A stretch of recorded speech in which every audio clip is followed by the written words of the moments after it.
Hello, hello, hello. Just hang around for a moment and see if anybody joins me. You can see I've got some tools out, so I'm not showing any art other than what I did earlier today, and I'll explain about that once I start fully and see what happens. Because it's a funny old one today, let me tell you. Funny old day indeed. It's been a bit of a pickle. Yeah, don't, I will tell you. Somebody's gone, haven't stayed. There we are. So I'm going to make a start rather than waiting and waiting and waiting. So today it's Sunday, the 8th of December, 2024. We're nearly halfway through the month. We're getting there. And it's been sunshiny but blowy windy here and feeling rather cold because of the blowy. Um, I actually did this afternoon. I actually recorded a video of me drawing something for you to join in with. And when I went to edit it, the sound hadn't recorded. Yet everything said the microphone was working. So obviously my clip-on microphone is no longer talking to the computer or vice versa or who knows what. So I'm gutted about that because that was the easiest one to use. But hopefully you can put up with the microphone that's in the camera I'm using. So what did I do? I decided I would draw something like this. It's basically 3 circles. I'm going to do something similar. I've used just one Zentangle, one motif, which is Muka with variations, and I wanted to leave some empty space. I'm going to draw the same thing, same kind of thing. It's never going to be the same thing twice. So my materials, I've got a piece of paper here. That one was mixed media. This one is watercolor paper. It's Arteza, so it's not as thick as it could be. It's got a bit of texture on one side and the other side's completely smooth. I'm going to use the textured side for a bit of fun. I have a mechanical pencil I'm going to use just to draw some bits and bobs. I have a Sakura Pigma Sensei pen. It's the 04. This has a plastic tip on it, and it's a different kind of plastic tip to the Sakura Micron, sorry, PNs. This one it's just different. And it's one of my favourite pens. I discovered a small cache of them when I was looking for something else. Don't know whether I'm going to use these. I got them out anyway. I've got a light grey and a dark grey Unipin pens, both zero point 0.1. Did I say the Pigma Sensei is a 0.4 millimeter? I also have a 6B graphite pencil. This happens to be made by Derwent, but any 6B pencil would do. Could have tried to find the Faber-Castell matte, but I didn't. And of course, to go with that, I have a tortillon. And it's very grubby because 6B makes things extremely grubby. So, with no further ado, let's make a start. And I'm just going to hand draw, just by eye, a kind of border around this, trying to make it fairly equal. But if it's not exactly the same all the way around, it's no big shakes. It's going to end up being inked in as, in a slightly wibbly wobbly way anyway. So there, simple. No ruler today. I really can't be bothered. Apart from this, because I do like this. I was looking for, this is where I discovered my mini stash of Sakura Pigma Sensei. I was been watching a couple of videos by a channel called Notable Inks, and there's something after it, but I can't remember what it is, and I can't remember the creator's name. But she has done a couple of sketchbooks as swatch books, but she has used Zentangle patterns. She's a CZT, but she doesn't teach anymore, she said when I watched her last time. But she uses Zentangle patterns to create interest on a page, which will then become a swatch page for watercolors. So she uses motifs often in circles or semicircles or part circles, and then divides the remaining space up into sections to use for swatching. And her way of swatching is she uses one colour from her collection and then mixes the other colours in her collection with it to see what colours you can blend, basic colours. And no very, sort of like, I don't know whether it's just a tiny bit or equal amounts. I didn't pay that much attention to that bit because that's not something I'm going to do. But what I did like was um, the use of these sort of well, you could use any shape, but I do like curves, as you know. So I'm just going to pick some sizes here. These do leave a little gap in the middle, but I'm not worried about that. It's neither here nor there. I'm going to put a slightly bigger area over here. I say slightly bigger. That's probably this one. I'll look and see. Is that big enough? I trimmed my nails yesterday and I've got no nails left. They were all beginning to break. It's all a function of the unwellness I've had, I think. Yeah, I'm improving sort of, but I'm not there. I get so tired. I'm already beginning to feel tired now. Don't ask. I say that a lot, don't I? Don't ask. I mean it, don't. So my first job, I'm going to ink in my border. Shall I? No, I'm not going to this time because when I did the one I showed you, I inked it in, and in places I wished I hadn't, that I could have some mucas sort of like going outside of the border. I say mucas, who knows what they're going to be this time. So, hello, Anne. Lovely to see you here as well. It's actually evening my time. It's just gone 7 o'clock in the evening here in the UK. So it's dark out. It's fairly blowy. Not sure whether there's clouds in the sky. I'm not even going to try and look because I'm warm at home. I've got a heated seat pad or back pad on my seat here, which is warming me through like car hot bots do. Car heated seats, hot bots, because your bot gets hot.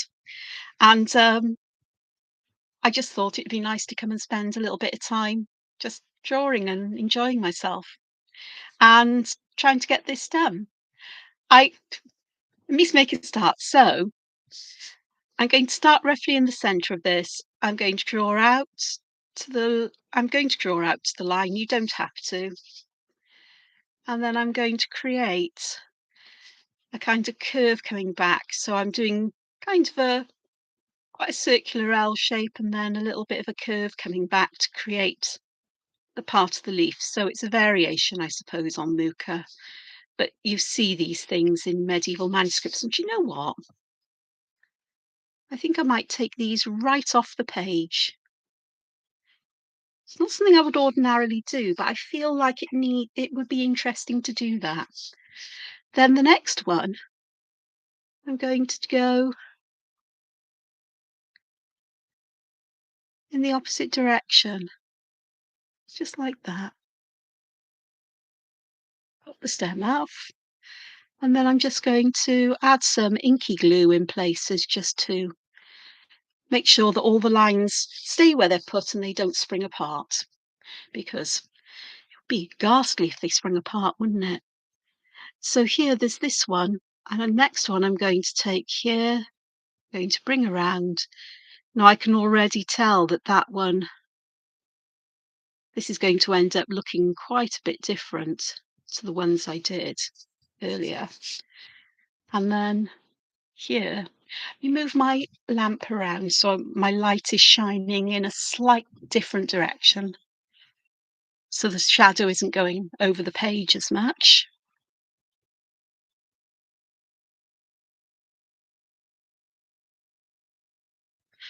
I can bring that one around. And then this one, I need to go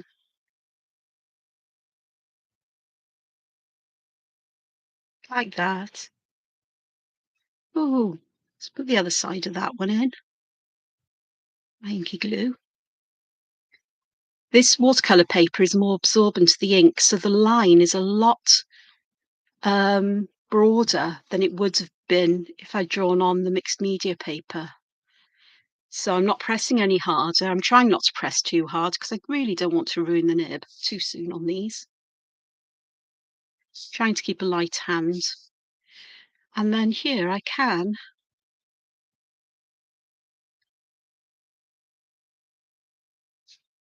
do another one there just to complete that side.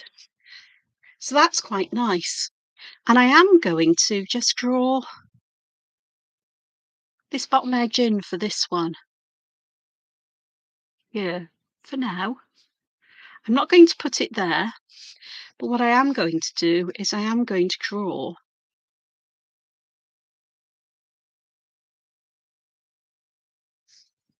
an arch fairly close to these, like so. I shouldn't really have put that line there, but hey ho. Part of me's thinking it would have been better if I hadn't put that line there, that this could just look like a little cutout in the paper, like they're trying to find their way in. But it is what it is now. And I will emphasize that perhaps by doing another line here.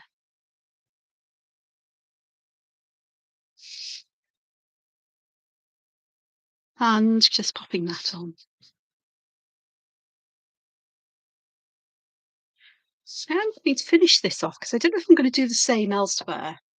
And I'm not going to worry about these little bits here because they'll come out in the wash, I'm sure.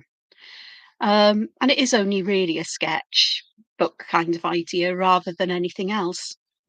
Oh, the paper, did I tell you the paper size? It's 5 inches by 7 inches, which I think is a little bit under 18 inches in one, 8 centimeters in one direction, a little bit under 13 in the other, give or take, you know. So there's one. The next one, go to this one. And I am going to start, so this becomes asymmetric. So I'm going to start in the corner here, and I'm going to go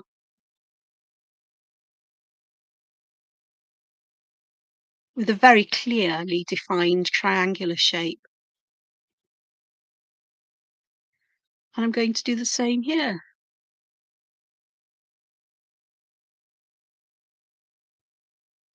Like so. And that one can come back like so. And I'm going to keep these within this. So I know that I'm going to be able to draw this line in once I've completed them all. So now I could just keep going around like this. And what would happen? But I'll keep it in the same kind of idea. Now for the next one, I'm not going to start drawing up against this line. I'm going to do it a little bit apart and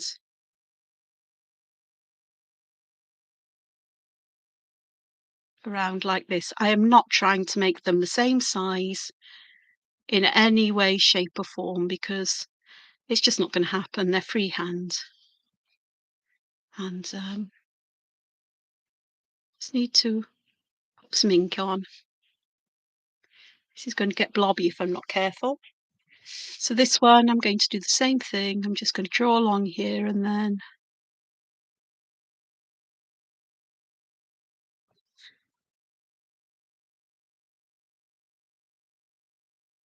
so I end up with a bunch of stalks all together at the end here.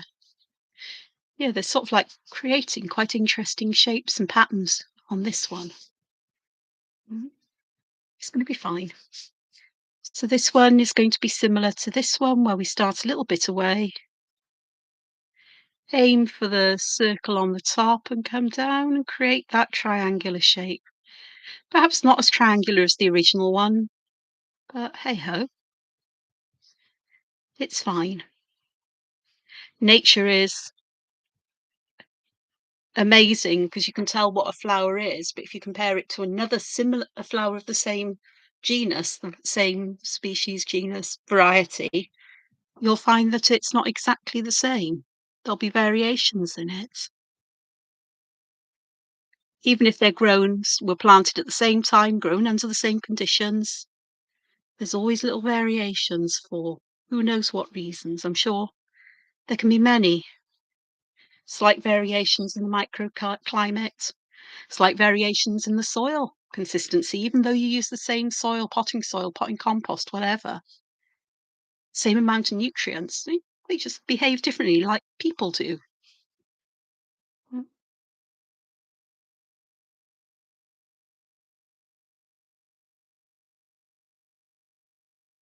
These have got progressively bigger from this side around, so it's going to have a kind of an illusion, I hope. This might be sort of like coming up and out a bit. I don't know whether it will. And I'm glad I didn't draw a line in on this side because we're going to go outside just a little bit here, just to finish the bunch off.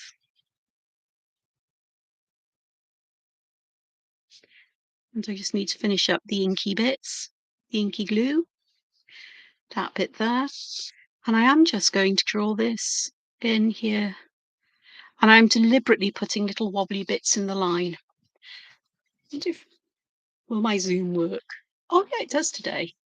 This is very random. Sometimes it chooses to work, sometimes it doesn't. So I quite like this. And I think I've put the lines in there, but I think I'm going to do the same kind of idea as I did here, except I'm not going to join it in. How about that? So I am just going to take this around like so.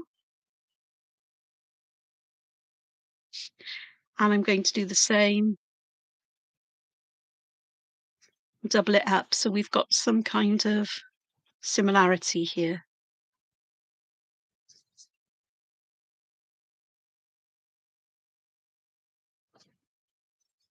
And then I've got that one joined.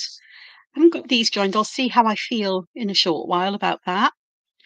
And this one, oh,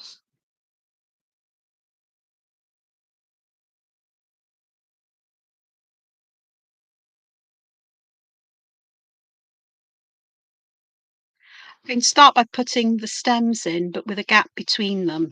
So from these steps, I'm going to draw the, oh, we've gone squarish now. I didn't plan on that, but however my hand moves, that's what I do. And I think these might be nice to go perhaps off the page a little bit, but rather than having them going straight, let's curve them a little bit more. This is actually the third time I've done something like this, believe it or not. I've done a variation on in a sketchbook. Did the one that I videoed earlier and lost the voice. My voice didn't record or it didn't come through. It had a sound track, but there was nothing on it. So I'm gutted. I don't know why that is, other than my new microphone is broken. There's probably a wire somewhere. But hey ho, it is what it is. And I'm going to, I will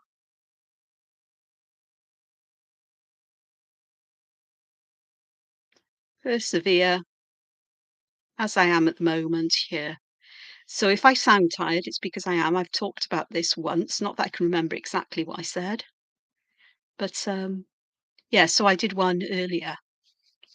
And if you didn't join at the beginning, I will show.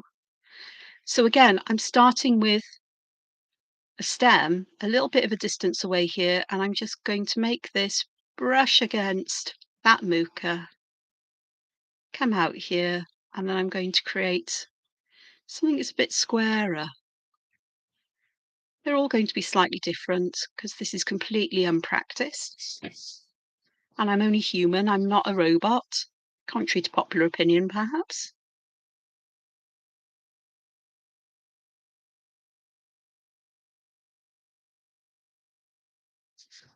But they're all are constructed, all are drawn in a similar kind of way to each other.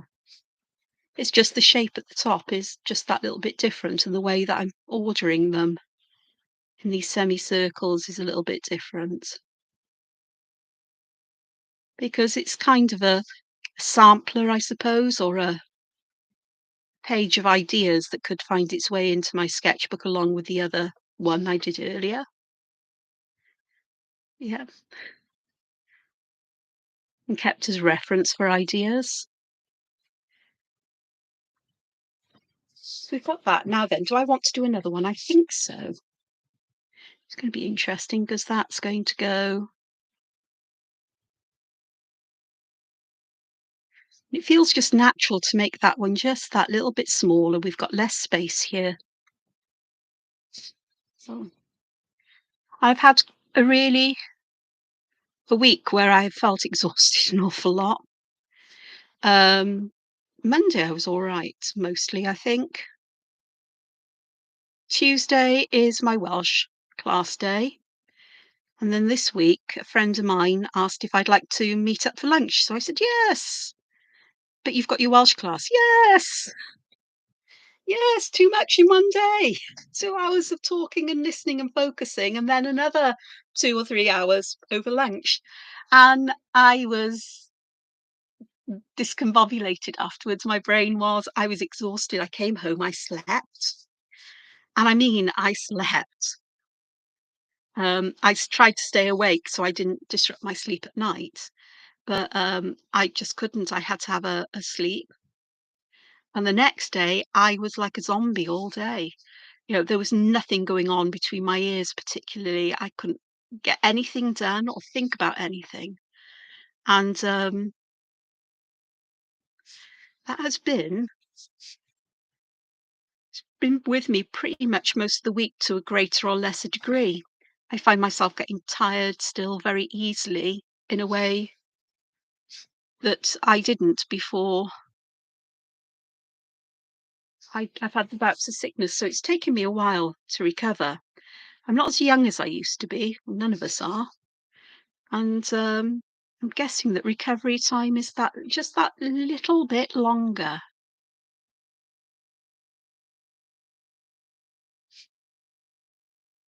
There we go. So we've now got this one here. And it's working quite nicely. There. And I don't mind these butting up against each other or having to put a little bit of inky glue there. That's perfectly fine. So those are my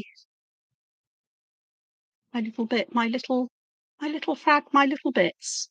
And I like these. There's something so lovely about having organic patterns. If I go back and show you the one I did earlier, I don't have the other one. And the other one, I joined it with holly ball. So let me just zoom out, which means going in and then zooming out, because it doesn't have a zoom out button, only a zoom in, which is fine.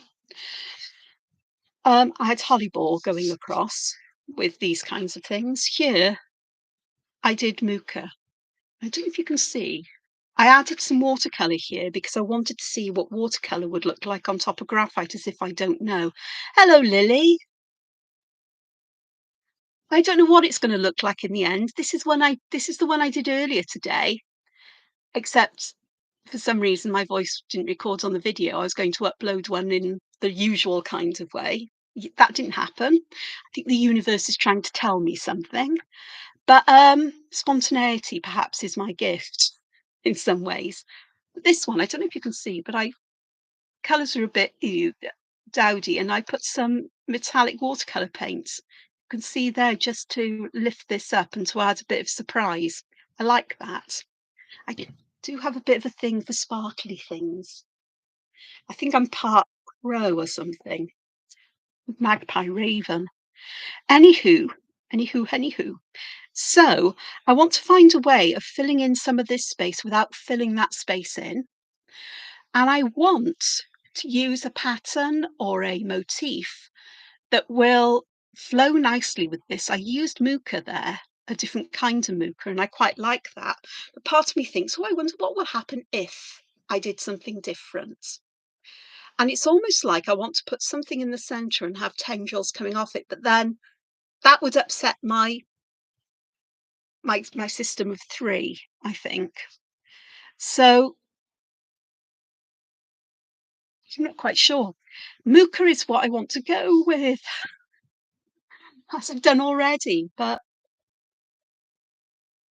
if you've got any suggestions, or if there's anything you think would work, shove it in the chat if you can, because I may know the pattern, I may not. part of me is thinking of just doing bands that go from one to the other, but perhaps bands of a more organic nature. I'm thinking of what's the one? Something like Nazeppel, where you have all that it's like crazy paving, isn't it? And perhaps just having that, some of them joining and perhaps some going behind. I don't know. I don't want to do too many different patterns, that's the thing. I know, Renee, but it's sort of like I've done that, been there, seen it, done it, got the t-shirt. Would I like to do something different? Not entirely sure. It seems to be the day for actually Mooka appears in my drawings a lot. It did before I knew it was called Mooka. These kinds of shapes have appeared in my art for a lot longer than I've known about Zentangle, put it that way. They just have a name now, don't they, for it? So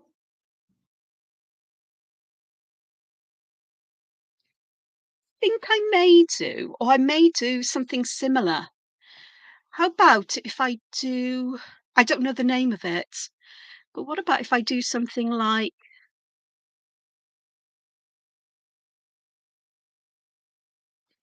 this with a ball on the end, and then go around that to create a stem. But I'm also going to put a stem on the other side of that first line. And I may actually do this another time. So I'm creating something that's a little bit different from Mooka, but it's got the same basic, I suppose, form in a way. It's got something circular with a stem. I'm just doing these just that little bit differently. And I'm going to have one that comes perhaps all the way around here. So I can do one that goes all the way round, and then one that will follow all the way and down. So it's a little bit more complicated, I suppose, than Mooka, but it's got the same kind of shape and feeling. We've got an organic pattern that is growing. And I quite like the way it's sort of like holding on to this as if to say, you shall not pass. Call it Gandalf. Here we go.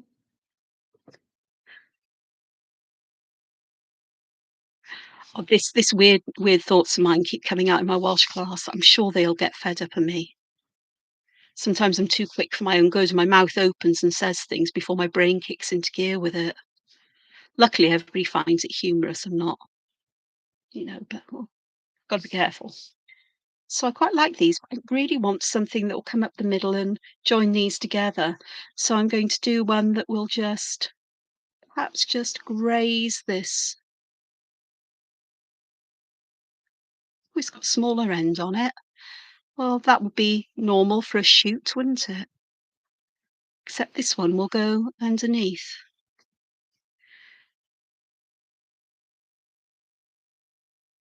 Yeah, I have been watching the 12 days. I will I will upload it. I'll I might do some commentary. I just didn't have the brain power left after an hour or so of drawing, and I needed lunch, so I had to go and cook and things, and then I had to sit there and stare at a wall for a bit for my brain to, come. Um, and I'll put some music with it, and perhaps some commentary or some I might, depends how much effort it's gonna take. And I might speed it up just a little bit. How about that? So that'll be a job for me tomorrow, he says. Mm, yeah, it will be. I have been interestingly busy, shall we say, as I started another sketchbook. Oh, it's getting ridiculous. I've got so many sketchbooks on the go for different purposes at the moment, but I really don't know where my brain is at times, but it makes sense to me. I've got the sketchbook you've seen me work in with the Rebecca Blair inspired art, the oh, the automatic or intuitive abstract stuff I did last week.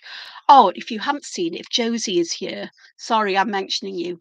Josie Mesuan has done some fantastic takes on that, where instead of leaving the shapes as they are, like what I did, she got really imaginative and turned them into little birds and fish and flowers and leaves and things. And it's absolutely darling, absolutely wonderful. And I was so happy to see that somebody had taken something that I've done and made it theirs in the way that I might have got there eventually. It's just that I was just exploring with that and sharing that exploration without going any further. But then I do like abstract shapes. So, but yeah, let's go back to drawing because I will talk for Britain, well, Wales anyway.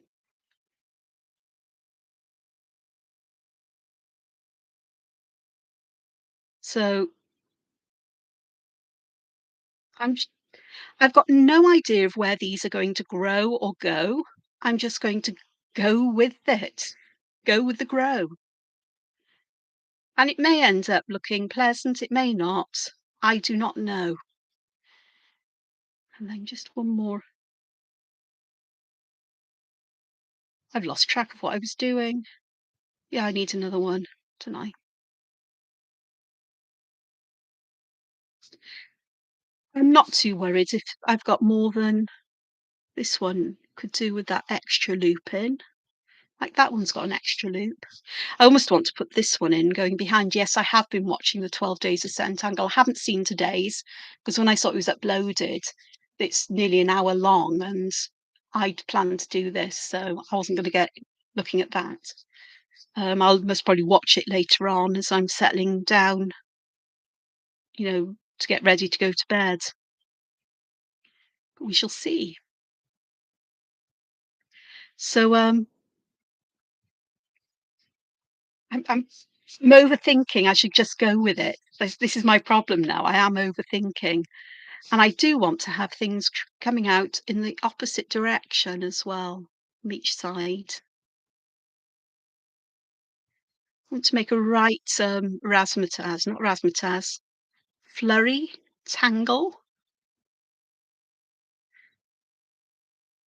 knotted ball of yarn, thread spools that have got tangled up in a storage box for somebody who uses a sewing machine.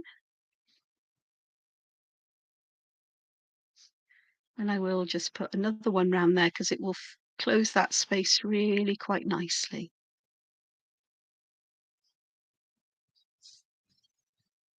This feels like I need something at the top. I may need some littler ones around here, but I do feel I want something just sprouting out of the top here with some exuberance.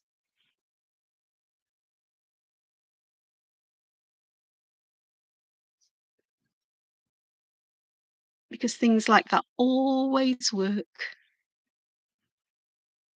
nicely. And my head is already starting to tell me what I need to do next, although we shall see whether I follow what my head says. 'Cause if I overthink things, that's when I start to get into right pickles with art. Okay, know what I want to do. I've made a mess there. It'll be fine. Just fussing.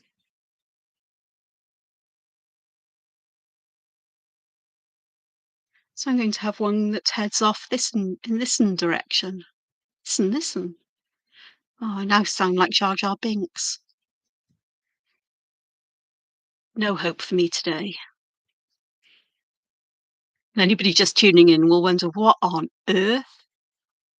This is my brain on overwhelm, social overwhelm of use, having to listen to lots of people talking at once as we repeat after our Welsh teacher, and then people answering questions at the same time. And when there's lots of voices, my mouth and brain just shut down. So I'm still struggling with it. It was a tough week in many ways. So I'm creating these joined, I'm bridging these spaces, but in a different kind of way to how I did it with the, oh, now this one's going to be interesting because it's going kind of behind this, but we're not going to see it because it's cut off. So that one now.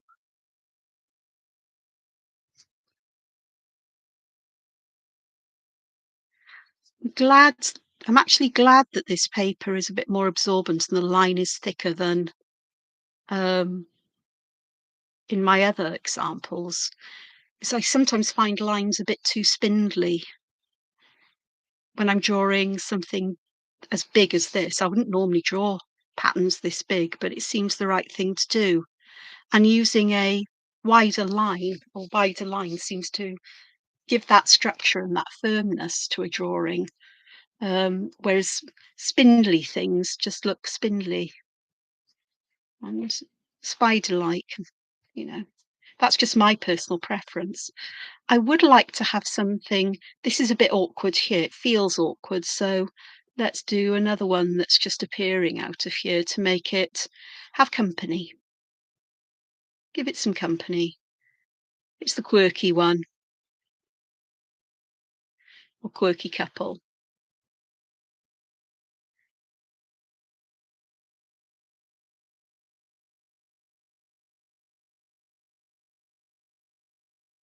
And that's kind of working nicely. Part of me would like to have perhaps another one coming over here. I think so. I don't know if you've spotted that I'm starting these a little bit up away so I can have at least one of these auras going all the way down to that little V shape here, as if it's growing out from between two leaves or two a bifurcation in a stem. It's not essential, but my head makes me want to do that. That makes it sound like my head controls me, and basically it does, if I let it. It's the killer of intuition. There we go. Ah, that feels a lot better. It feels like I've got another stem coming that way rather than just something weird sticking out. And I'd rather like to have at least one more over here. So I'm going to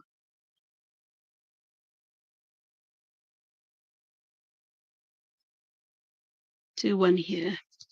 And then I'm going to stop for a moment and I'm just going to have a look at this and assess whether this makes any kind of sense to me, whether it's working or not, and whether I need to add anything else. Bearing in mind, I do want to leave white space,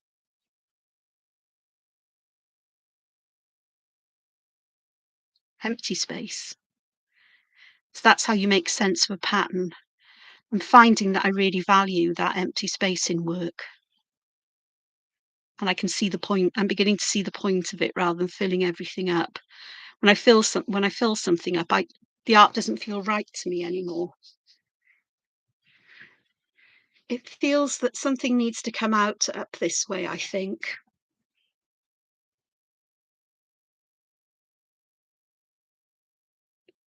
The poor one there that was all the exuberant one. It's now doesn't look that exuberant, does it?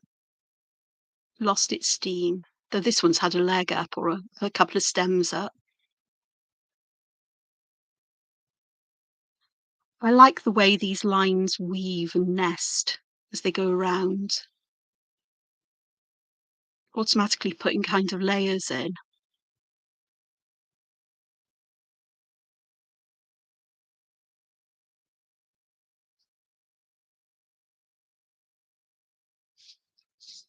And this one here is an awkward shape as well, so let's give that some company over there.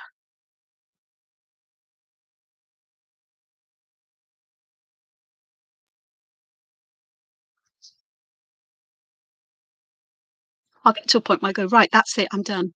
It's done now. That's it. Sometimes I think it's having to push through that point where you're thinking, "Oh, what have I done?" The ugly stage, as it's known, and everybody gets it. Every artist does. They might not admit it, but they do. You get to a point in a piece of work where you think, "Oh, goodness sakes, this looks awful." But the trick is just to keep pushing on regardless. Just keep on going, and eventually everything just this one now needs something that goes up here somewhere. Remember what I said about leaving a little space that side? Obviously not, in this instance. It's got a mind of its own, it's coming out from behind in some ways. They're allowed to do that. They are organic patterns after all. And this one is going to weave a little bit behind that one, which is a very strange feeling that this actually goes underneath that. That's shape bending. So that feels a lot better actually. Do I want to put something down here? I might, just to this, especially over here, it feels a little bit bare. So just think that perhaps a little one, just to say, yeah, we've got sproutlets here. I do not even know if that's such a word, a sproutlet. It is now. Sprouts a little, but these aren't exactly little, are they? But, perhaps they start off nice and chunky and they end up rather thin as they get taller. They stretch like elastic. And here'd be quite nice to have one as well, that perhaps will meet that one. Really is just a question of trusting yourself and going with some instincts. And thing is, if you're not sure, you can always put it to one side and come back later. I'm not going to have that luxury here at the moment because, live streaming. I haven't checked on what people. Yeah, they do basket weave, don't they? And it's it's just how this particular pattern seems to work. I like patterns that do this, the organic patterns. They add so much depth to it and an opportunity for so much shading. This just feels a bit awkward here, but I'm not quite sure what I can do about it. Perhaps I can. I've messed up some lines in places. I don't know if you can see around this bit where there's little bits out. But I'm just going to trust I can disguise that at some point. So the baby one here with some enormous auras, obviously. It's like cotton wool, isn't it? It's padding it, protecting it from these belligerent biggies. Go. That feels a little bit better. I said I wanted to leave empty space. It doesn't mean that I have to leave everything with empty space. I do feel I would like to. Do I want to cram? I think I might just cram one in here, actually. That needs another one there. Excuse me. No, I'm not going to. I'm done with drawing. I'm going to leave this space open, this one and this one. I've got 3 spaces open, 3 of these in, and then I've got this whole well, if you look at it, I've essentially got three ways that things are moving and connecting. A little more than that, but it's an odd number, I think. Right, next jobby job. Let's get rid of the pencil lines because I don't want those in there. And then I've got a decision to make. My inclination is to just go with perhaps some graphite today. Although I have got watercolour paper, so it'd be shabby not to use it, wouldn't it? Problem is, colours I want to use. This is definitely going to be my bottom side. I don't think it just feels right this way. So to remind me of that, I'm just going to put my initials here. And I'll put the date on when I finish it eventually, or just put December. But I've got choices now then. got this with me. Have I got my other sketchbook? I have. There we go. I shall show you this sketchbook to see where this came from, kind of. I think. Did I? Did I do it in here? No, I didn't. I just. Oh, yeah. Right. So this, I'll zoom out again. Oh, we are zoomed out. Okay, so this is the page I did after seeing Notable Inks one. And I had I have started filling these areas in with little patterns like circles, little pebble shapes joined together with a dark circle inside, but I really didn't like it. It was getting too busy. So when you do something like that, having a black brush pen is perfect. Just colour it in. So I had some kind of fine liner brush pen. So I used that. Messed up some of the edges, but hey ho, I filled them in. And I have used black, dark grey, and pale grey, and I have put washes of watercolour on here. Okay, just to see what happens. I wanted to put shadows on here. I did go back and use some graphite pencil just to bring the shadows out. It looks far much better on the screen than it does to my eyes here. This was the one that I started working on that inspired this one. And you can see they're completely different. Even the way I've got some mucas going is quite different. I hadn't got worked out what I was going to do with those. I'd started putting some in here. But then, you know, I decided, oh, let's share this with you. And that's what I created in my previous video. So, yeah, a piece of paper to stop me smudging everything with my hands working on it. Let me just show you. That was from one of the construction thingies, like an L shape. It's actually kind of an S shape. And I'm really not a fan of this. You can see it's kind of an S shape there. I'm not a fan of what I've created there. But see, that is very similar to what I did just now.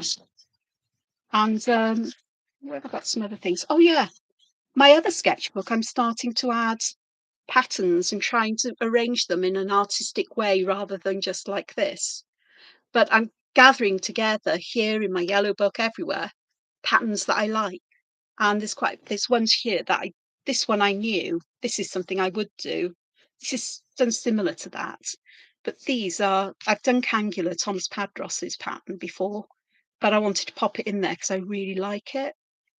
I like how you get imaginary lines when you put them together in certain ways. Your eyes almost see there's connecting lines pieces in between them.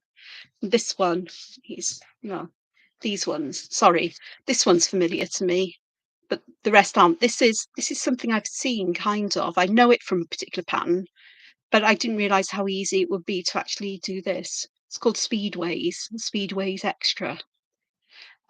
Tanglepatterns.com. This one's lovely, the Rolling Costello. Don't ask me who did them. I didn't write down the names because I'd go back and count them out. Anyway, anything else? Oh, just to show you. This is the abstract shape I did.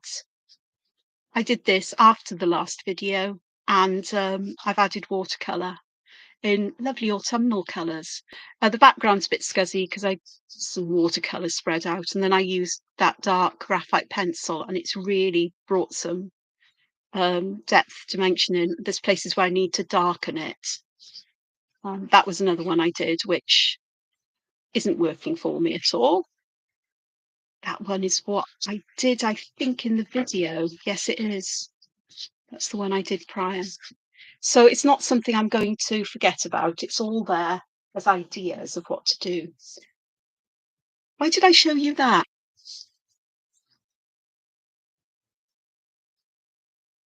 Hello, Daisy. That's not a problem. You're happy to lurk. I'm happy to have you lurk. Oh, sorry, Miss Mellis. I'm not very good at sometimes at remembering where the camera is and everything. And my brain is beginning to get a bit on the dead side.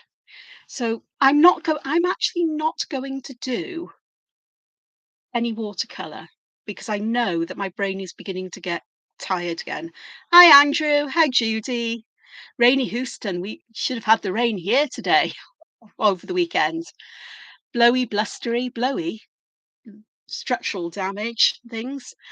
Hello to Sydney. Hello to Houston. Hello to all around the world. It's lovely to have you here. Okay, so this one I'm going to use Eek graphite and a tortillon. I know this is bold of me. You have no idea.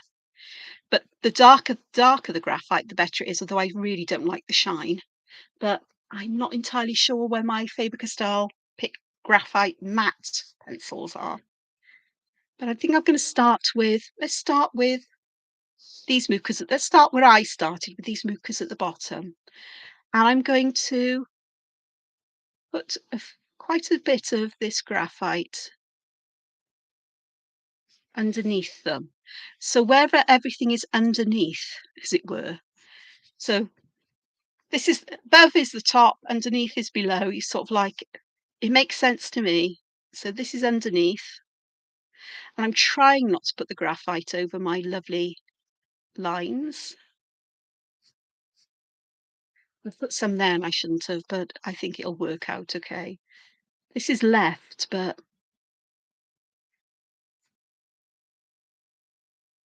so this will need a little bit. This is underneath-ish as well. And this definitely is underneath, as is that. So this would be underneath the stalk above. I'm going to make a decision here and say they're both a little bit underneath, and then this one would be underneath there. Okie dokes, let's see how this works. Looking for some sandpaper.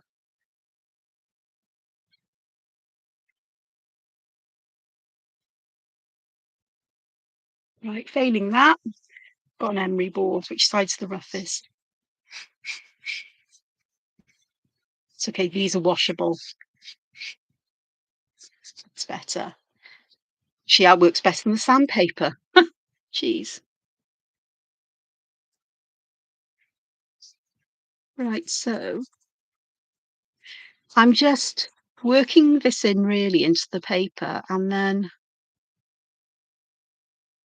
that's just fading out just a little bit so we haven't got too harsh of an edge. There. Going to just spread that down into that crevice just a bit more than it is. I just feel that needs it. So what I'm trying to do, or what I want to achieve here, is a sense of layers, a sense of what's in the background and what's floating above the background. This is where I'm thinking, colour would really help bring the background out, wouldn't it?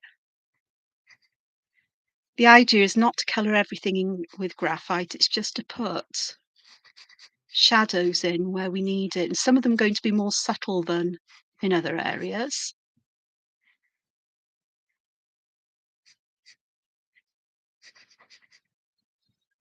There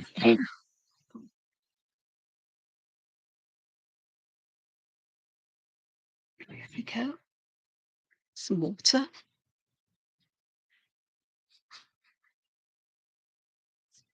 I'm not pressing too hard, otherwise I squish the tip of the tortillon into a wider version. But I just want to work this in. I'm not working in circles because that would make this far wider. I want to more control it, have more control than that.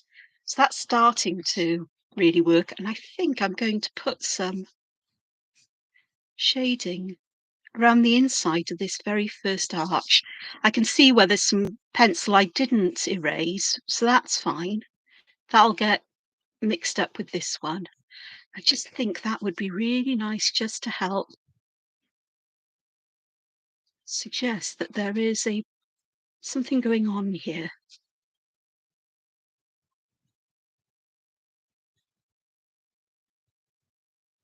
We've got a cave or an arch.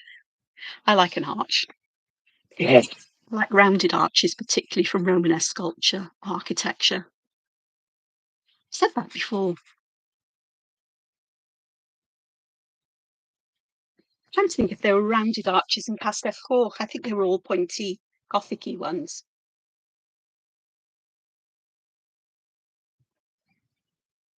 Alright, alright. Excuse me.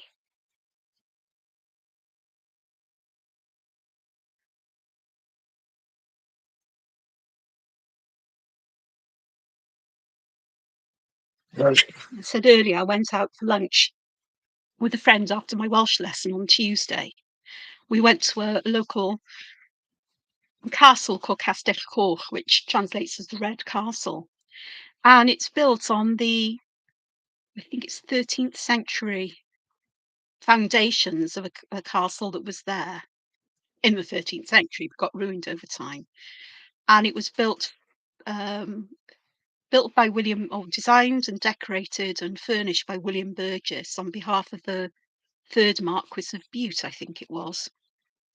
Marquises of Bute were industrialists, and we're talking about the time when Wales exported coal around the world and was famous for its iron making and so on. Heavily industrialized area. And so the family were incredibly rich. And they had this built as a kind of getaway from their Cardiff residence, which I think was Cardiff Castle. I could be wrong. Might have been somewhere else. But certainly William Burgess did a makeover of parts of Cardiff Castle as well. And it's wonderful. And William Burgess, spelt with one S at the end, so it's William Burgess, I suppose, rather than Burgess, was a precursor to the arts and crafts movement. I say precursor, progenitor, perhaps be a better way of saying it. Progenitor. And it's a kind of Victorian fantasy of what medieval life would be. The towers have been inspired by the walled city of Carcassonne, and the sort of like the pointy tops, pointy roofs on them. And there's a working portcullis there. They don't work it very often, but it can be lifted and lowered. It's a very popular place for people to have weddings. But it's also got a very nice little tea room where they speak Cymraeg, where they speak Welsh. So I practiced my Welsh. I ordered in Welsh for us. My friend is from up north, from Lancashire lass, and she was saying, "What on earth are you saying?" And she's lived here for an awful long time. I said, "You know I'm learning Welsh. I'm going to practice it." And throughout the conversation when we were together, every now and again, a Welsh word would slip out instead of the English one. I was thinking, okay, it's getting to me. I like this, which is great. So, so that even I looking at the screen, it's better when I look at a screen because I think the contrast is higher. That already has some feeling of it being dimensional, of being not just flat on the page. These are very flat on the page. I'm slowly warming to graphite of the right kind, so she's picking up the wrong pencil to use. But I can see how this would actually work. I'm also going to put some graphite along the top of this arch as well, where these stems are coming out from, because I think they'll be peeking out from underneath, a lot of them will, and I just think that would be quite a nice little touch. So if they had some shadow from underneath. So this one I am just going to, again, try and keep it to the bare minimum of spreading out, but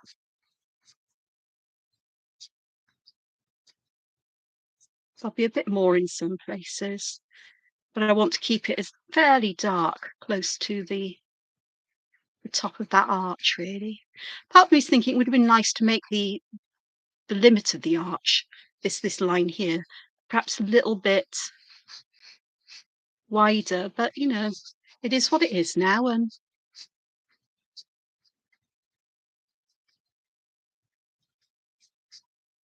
I have put some shadow behind it, but I also need my kneadable eraser because I've managed to fill some of it in with graphite. And this is a power tool. So that works really nicely. Okay. Now I'd approach the others in the same kind of way. I don't know if you saw why I put shadow on these. I've put shadow around the bottom here and just into the centre, just to give that little feeling that perhaps this stem is curled up round them. In fact, I was probably could get away with putting a lot more in that little nook and cranny here, or just round here where it curves around, and really get that darkness going there, which will really push that edge back. And I've tried to leave a little highlight around the base, as if there's some reflected light there. It just stops this from getting lost in amongst the shaded background then. We've got a little white border or edge there.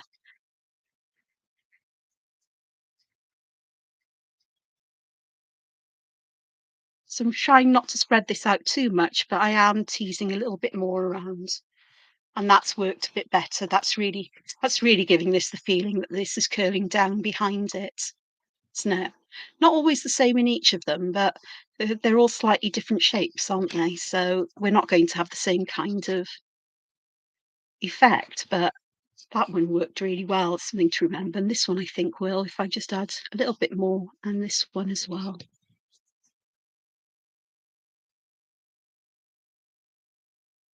There we go. So I do all of these in a similar kind of way. I'm not going to do them all today because my brain is getting tired. But let's have a look how I'd do these ones. Well, again, I'm just going to add graphite here, and I'm going to do some with the over and unders here where we've got that kind of basket weaving going on. And I want to keep this very much close to those lines, but I will just spread a tiny bit further out just to blur the edge a little bit. I'm very conscious I don't want to have everything grey. It's not my plan here. I'm just wanting to add enough contrast that we've got layering going on. Here, this bit goes under, and that bit does, and also around here. So I'm going to make this the same shape as the whatever we want to call it above. I don't know what we call this. And this, I would like it to be kind of seedish, so I'm going to put a little smile at the bottom.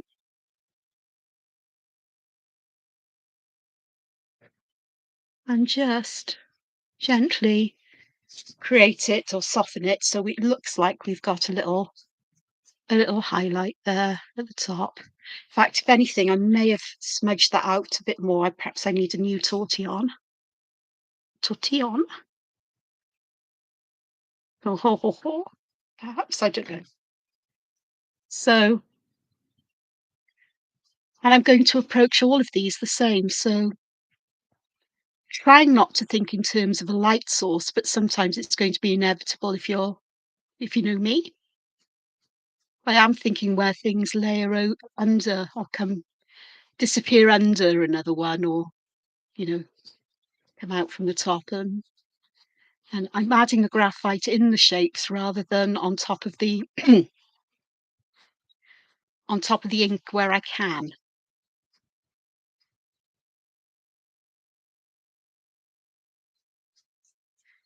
Again, just soften that just to give that little bit of a shadow. And again, you can see here how dimensional this is beginning to come. Now here I've got quite a depth of overlapping there, so I'm really going to lay quite a bit of graphite down in this section just to really intensify that shadow. If I was painting this, I would use a dark, whatever color I used, I would use a saturated water, you know, mix of water and color, and then I would use less and less of it as it went out, so it would fade naturally, or go back with other layers of the same color to darken the color. Or even adding little bits of a colour that would create a shadow. Payne's grey is nice to use. Van Dyke Brown works well. Complementary colours, so colours opposite or almost opposite on the colour wheel can work well to generate shadows, especially if you mix it with the original colour. But I'm a bit of a sucker for Payne's grey or Van Dyke Brown or something similar. And I use that with all the colours, regardless of whether you think they go, you only need a little bit. You're not painting with that colour, you're mixing it with the colour you're using to shade in. So, yeah, it's pulling that out a little bit.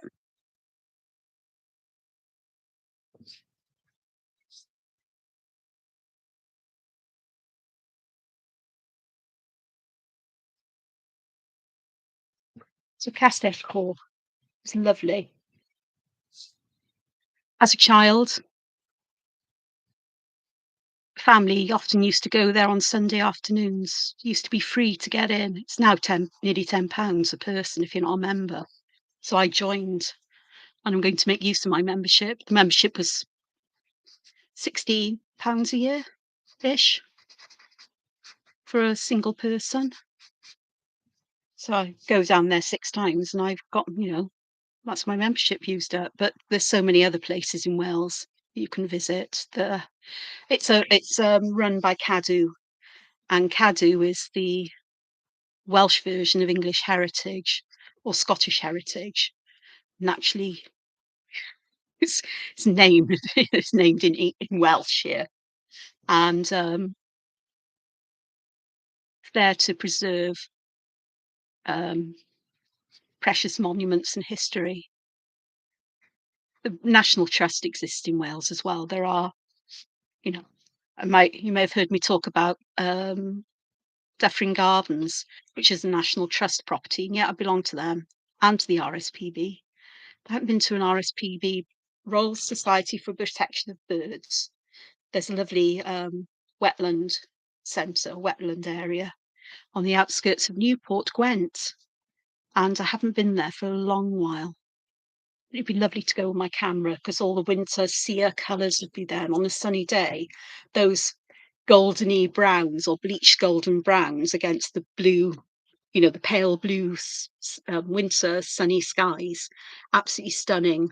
Or against the grey, if there's grey clouds and then sunshine lighting the land. Oh, just stunning.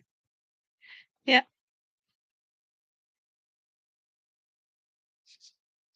I do like watching birdies, not as a bird watcher, but I just find them hearing them and spotting them, not, carrying on regardless that there's a human nearby, the, the human being me.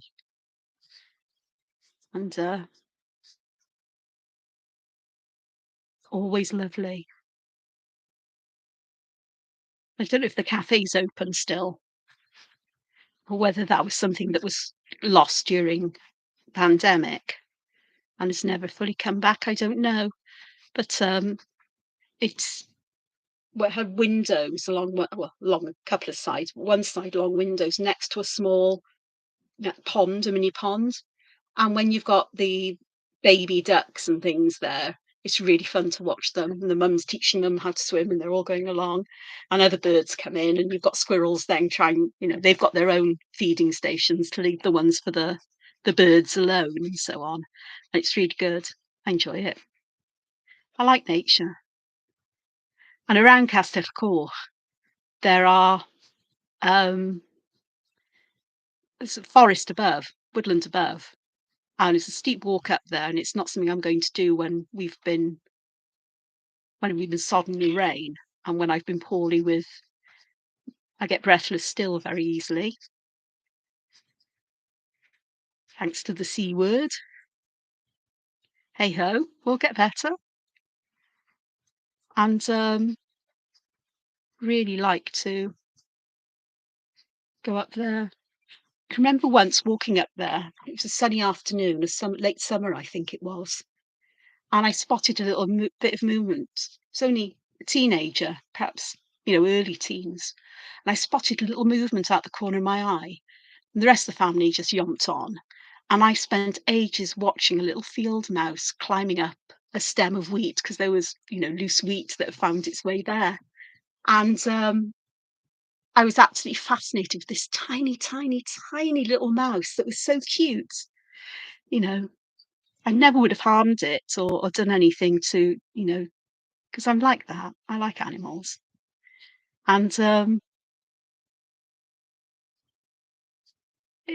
yeah, it was a magical moment for me, to get to see something so tiny and so vulnerable in many ways. And yet I felt I had that privilege of being able to spend some time, you know, just observing it, not threatening it, and just letting it get on with what it was doing. I remember the feeling that I had of wonder and amazement. And I get that a lot actually when I'm in nature. Really do. I'm embarrassing if you don't like somebody going, "Whoa, look at that! Look at that! It's not amazing!" Yeah, because I forget that perhaps it's best to keep these thoughts in my mind, not coming out of my mouth. But I'm sure my long ago ex hated me for that. Apparently, I was an embarrassment. Hey ho. I don't think so. People who know me actually they tell me they find it quite endearing and reminds them of the wonder in the world. So I found the right kind of people to be around. There's some clumsy bits here that I'm not happy with. Eraser.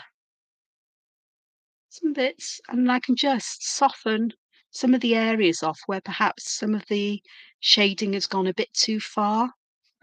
Because the idea isn't to work this into the paper with, a grip of steel and, all the force you can generate. It's just to gently blend it out and get most of it to stick to the paper better. And it is just nice to be able to do this. I have got a very fine eraser somewhere. One of the Tombow mono erasers, which has got a tiny tip on it. Don't know where. I think it's in my pencil case downstairs. It's not up here, I don't think. I'm not going to go spelunking for it because that is a fruitless purpose. But again, and I can see the difference between the two sides. I'm just going to do this one. There's a reason why. She may guess, because I'm not going to do all of this on the video because I'll be here for ages and you'll just have me waffling on about things because I'm good at waffling.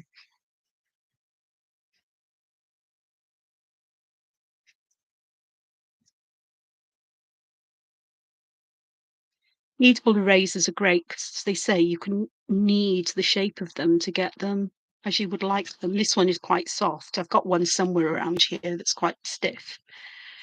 But I didn't put any graphite there. It's okay. We'll just borrow some from elsewhere.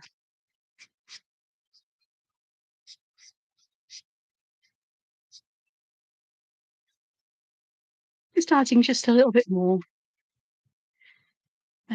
I'm going to leave everything else because the next step now, like here where I've put shadow behind these, I may go back and darken that though, because I'm getting bolder with this as I'm getting used to it. I do want to add shading where these would be, where there would be shadow underneath. So we're thinking about underneath, not all the way, because if I'm putting shadow under here, I don't really want to put much on that side. I want to leave it blank really, but I do want that in shadow. And perhaps just a little bit around here as well, just to lift that side up. Perhaps a little bit more there. Same here. So I'm looking at where I would call this underneath. I think this would work quite nicely. And I can do that.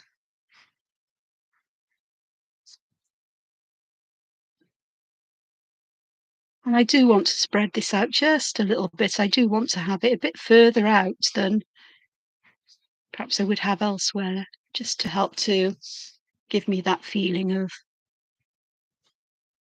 dimensions.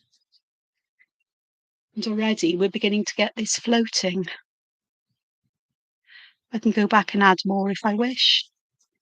The fact I'm working on watercolour paper is quite good because it does have texture.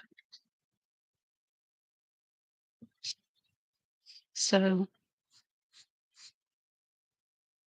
nice thing is, putting graphite down first, in my sketch, the one I showed you I did earlier today, I added graphite and then I added watercolour. And the graphite can shift with the water. So there's always bits that are loose on the surface. What I do if I was to put this into my sketchbook is I'd actually put a piece of paper between it and the page opposite it, and just to protect it from that page or the page from this, and my hands from spreading graphite everywhere if I'm leaning on the page. So I'm just going to let's add a little bit more there. It may be that I go back and I'll add more where I feel I need it. It is a bit of a dance, so back and forth until you get everything looking as you'd like it to be.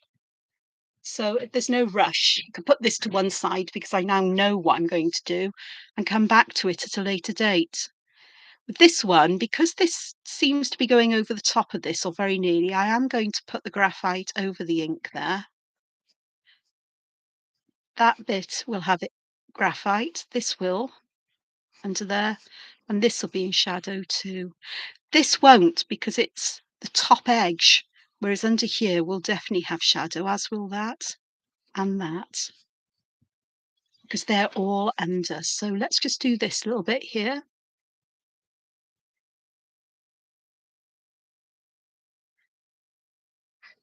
This one I'm going to have to take some of this off, I think. Yeah, too much there. That's okay. And here I've perhaps spread it out just a little bit too far, I don't know. And here I say I really want to keep these close, but I do want to just spread the shadow out a little bit to have it fade, but leave some highlights. It's the contrast that makes this work. And here actually I do need graphite all the way round as I look at it. The rules are there just as a guide, they're not absolute rules. It's not like murder. And I'm working this one bit at a time until I have this how I would like it.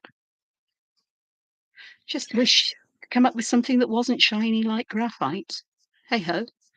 Says she who's just remembered I've got chalk pastels, but they are more awkward to I find them more awkward to use in some ways.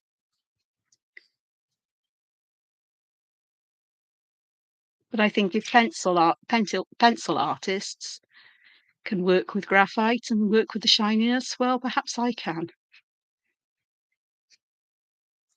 It's a distraction, or it's one of those things. It's a feature of the medium, and this is the softer the pencil, the more shiny it is. By the way, because you've got more graphite, and graphite is a shiny element. It's an amazing element. To touch it, very it feels almost very greasy or oily, very slippery is a better way. Yeah, very slippery. And it's used as a grease in engines or, anywhere where there's moving parts that operate at a very high temperature. Um, then graphite can be used as it's got a very high temperature at which it melts, let alone burns. We're talking thousands of degrees Celsius, if I remember rightly. Don't ask me what that is in Fahrenheit because I don't know. That's what my Google is for. I speak to Google and it answers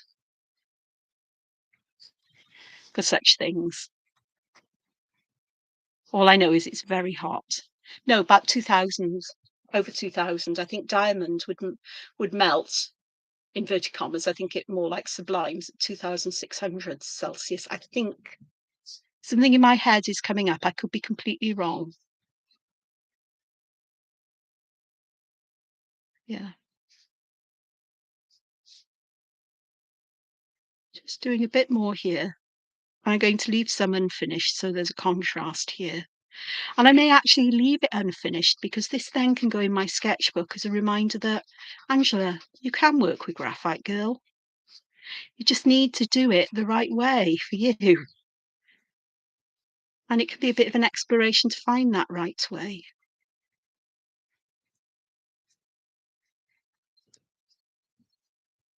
There we go. Some of these aren't very smoothly blended, but that's okay. Just go back and work on them until you're happy with it.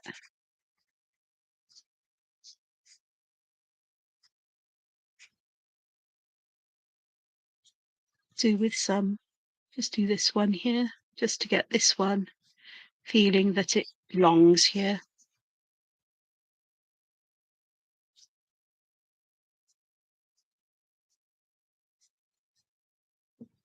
This would have, I think I'd put shading all around this one just to have it really lifting above these ones below it. Just like that. Oh, I've managed to spill some in there. Oh, there's a lot more there than there is in other places. I feel I need to balance this. So just a question of going back and adding some more. The more I add, the shinier it gets to my eyes with the light on as it is.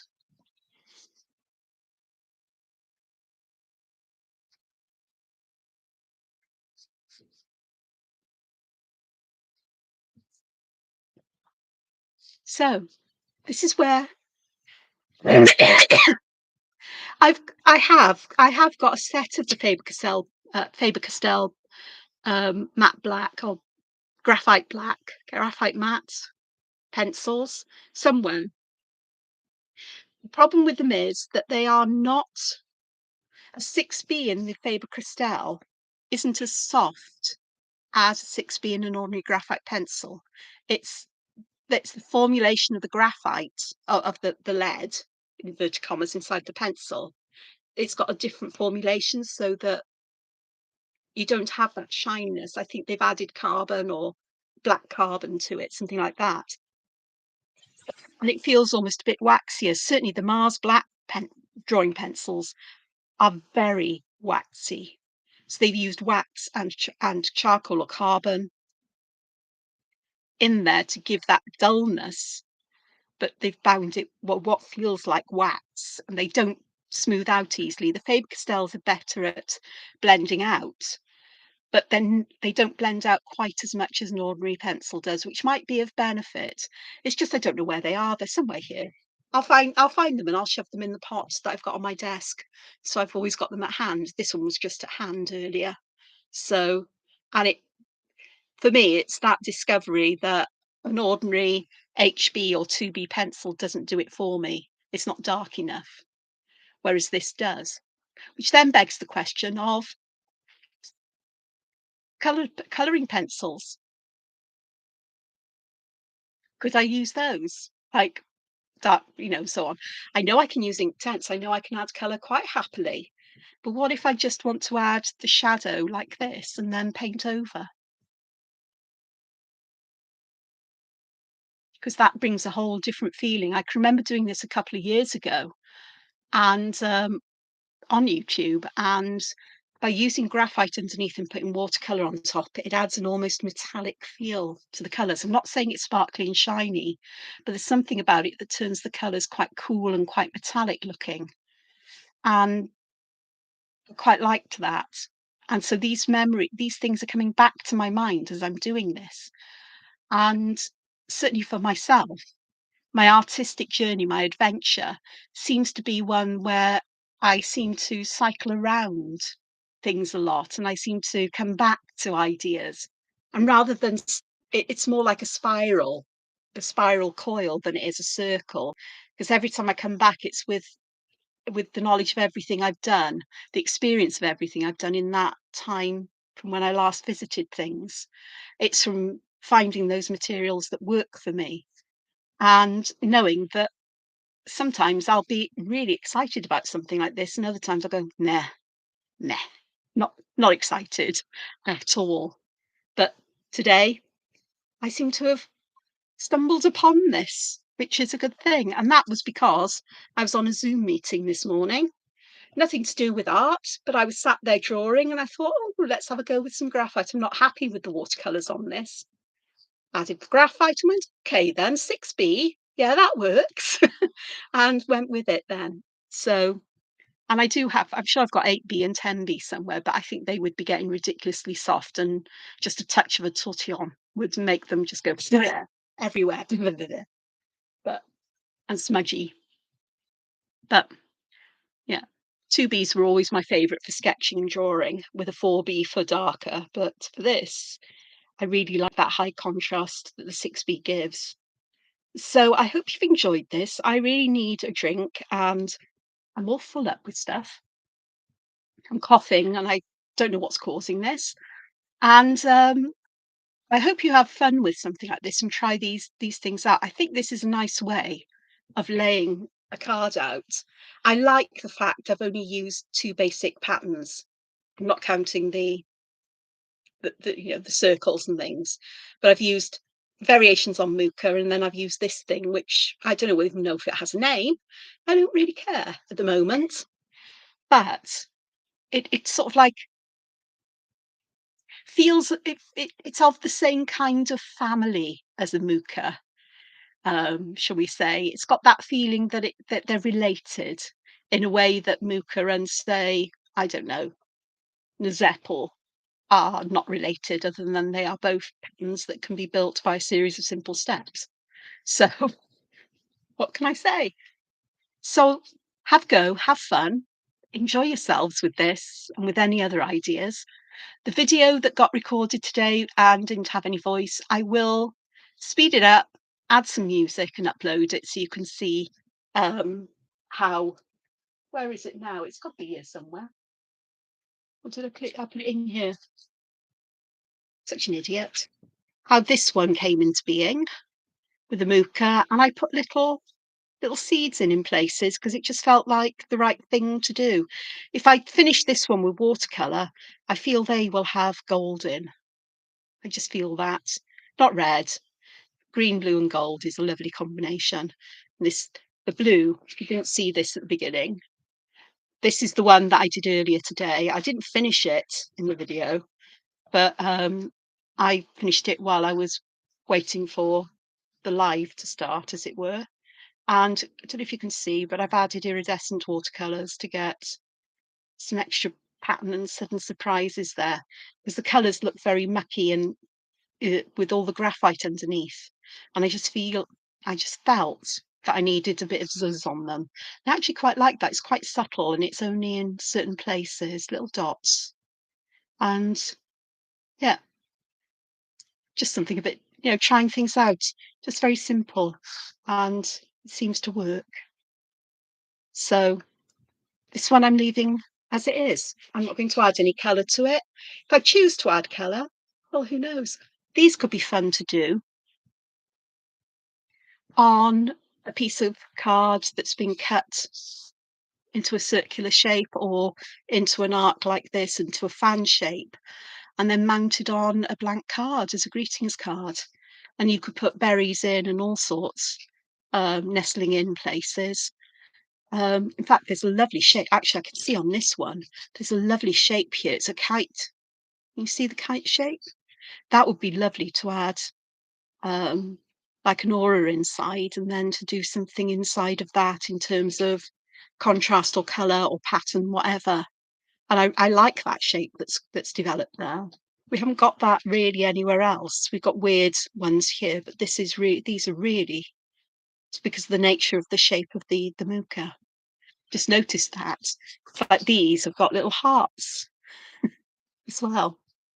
So, you can bring those patterns out if you wish. The difference between this one and this one really is that I drew the border in, and around each of these I put 3 lines, and I did wobbly lines like, inspired by Rebecca Blair, rather than perfectly straight lines, because it's a big arc to go around, and I thought wobbly lines would work for me. I like a wobbly line. And everything else just fell into place. Again, it's connecting these motifs so they feel like they belong together, but, you know, don't know which you prefer. Does it matter? Not at all, because no doubt this is an idea could be used in a different way again. So enjoy, have fun, and I'll see you again sometime soon, hopefully, as long as my brain doesn't go blip again, which it can do. So, ta for now. Enjoy the rest of your day. Find time to be creative, and thank you so much for joining me. Goodbye now. Bye.